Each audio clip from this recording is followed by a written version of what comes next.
What if our history is missing a chapter about a vast, technologically advanced empire erased from memory?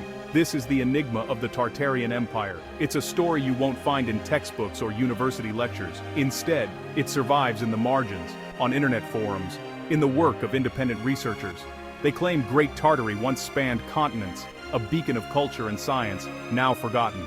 The mystery starts with old maps from the 16th to 19th centuries, showing a massive country labeled Tartary, dominating Asia and even parts of North America.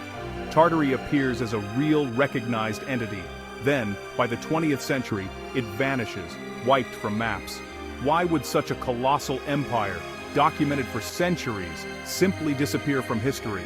Proponents see evidence in grand architecture worldwide: San Francisco, St. Petersburg, Melbourne, Mumbai, buildings with striking similarities, massive and elegant, seemingly beyond the era's technology. Could these be relics of a lost global civilization? Officially, historians say Tartary was just a vague term for unknown lands, not a unified empire. But that explanation feels too simple for many. It doesn't explain the detailed borders, name cities, or consistent depictions of a powerful nation. It feels like a convenient dismissal, papering over a gap in our understanding. The questions remain, nagging at the edges of accepted history. What else might we be missing? The search for answers begins with the maps. Let's examine the maps. These aren't crude sketches, they're detailed works by respected cartographers like Ortelius and Mercator. Tartary is shown with defined borders, provinces and cities, sometimes divided into Chinese, independent, and Russian Tartary. Map after map, century after century, Tartary is a constant presence. Some even depict its people and rulers, suggesting a sophisticated society. The 1771 Encyclopedia Britannica describes Tartary as a vast country, giving its boundaries. How could such a respected source be so wrong? Yet, in the late 19th and early 20th centuries, Tartary is systematically erased, its territory absorbed by Russia, China, and others.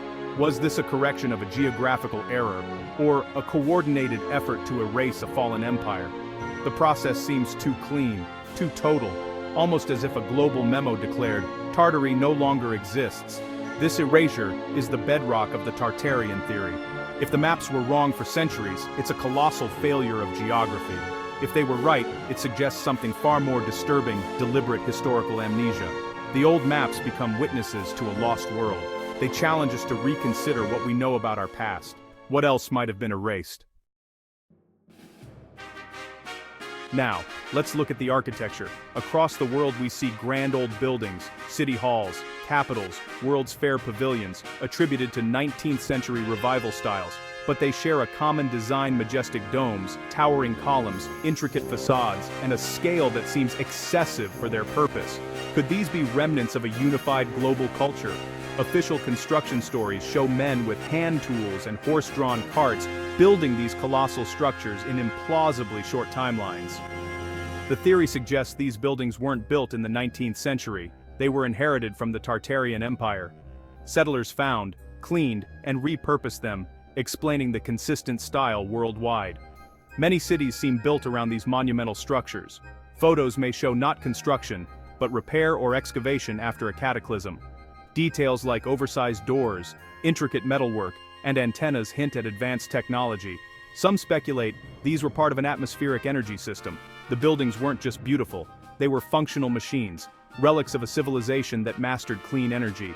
This radical idea reframes the grandeur and similarity of these global structures.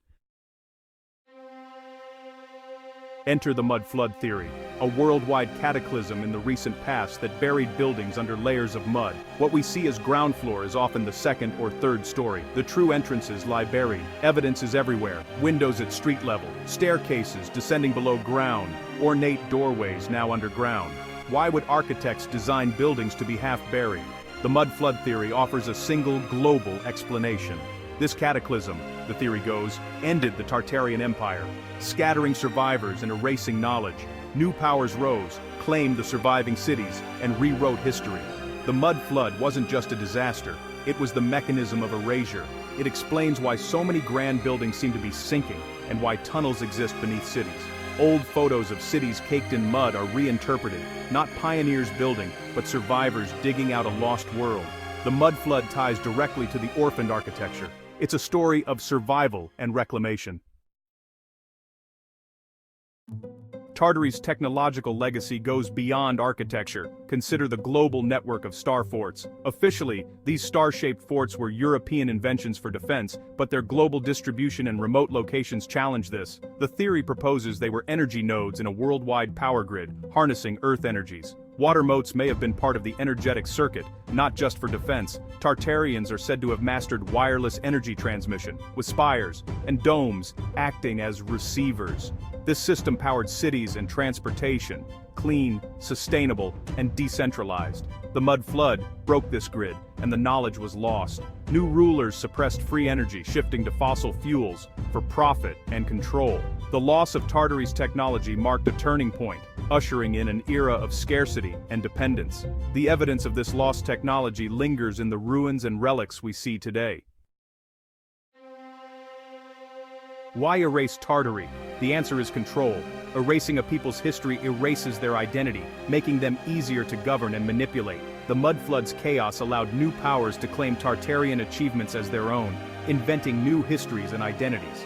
Tartary's free energy and harmonious society threatened the new order of industrial capitalism and centralized banking. Abundance and shared knowledge are enemies of profit and control. Suppressing Tartary's legacy kept humanity divided and dependent. This revisionism required control over academia, publishing, and education. Old books were destroyed or rebranded as fantasy. The erasure of Tartary was the ultimate act of control, disconnecting us from our true heritage. Of course, mainstream historians dismiss the Tartarian theory as conspiracy, built on misinterpretation and confirmation bias. They argue Tartary was a vague geographical term, not a real empire. Europeans simply didn't know much about Central Asia. As exploration improved, the term faded, replaced by accurate names like Siberia and Manchuria. Architectural similarities are explained by the global spread of European styles during colonialism. Neoclassicism and Beaux-Arts were fashionable, and architects worked worldwide, using new technologies to build grand structures. The mud flood, skeptics say, is a misunderstanding of urban development. Street levels rise over time, and basement windows were designed to let in light. There's no evidence for a global mud flood event. Star forts were military innovations, not energy nodes. The evidence, they claim, is coincidence and misreading, not proof of a lost empire. The official history, they insist, is the history that happened. The Tartarian theory, to them, is fantasy. How do we weigh these opposing views? The skeptical argument is tidy, relying on academic consensus and dismissing anomalies as coincidence. But Tartarian theorists argue the coincidences are too many, too global, to ignore. Hundreds of maps, similar architecture worldwide, buried buildings. Can all this be chance? The scale of the phenomena gives believers pause. The skeptical view asks us to believe our ancestors built on a scale that challenges even modern technology, and that mapmakers were ignorant for centuries. Is it all coincidence, or is there a hidden truth? The Tartarian theory unifies maps, architecture, mud flood, and star forts into one narrative. It suggests the problem isn't the evidence, but the framework we use to interpret it. The choice is between accepting coincidence or considering conspiracy. We stand at a crossroads, between the accepted story of linear progress and a shadow history of lost empires and forgotten technologies. The Tartarian mystery thrives in the gray areas, in the anomalies of the official record. It invites us to question, to look at our world with fresh eyes. Its power lies not in certainty, but in the questions it raises. Who writes history? Who controls it? And why? Perhaps we are a civilization with amnesia, living among the relics of a greater past. Maybe history is not linear, but cyclical. Great ages rising and falling, knowledge lost and rediscovered. What if it's true? What if we are the descendants of a global civilization that mastered free energy and beauty? The answers aren't in textbooks. They're waiting in the whispers of the past, challenging us to look deeper.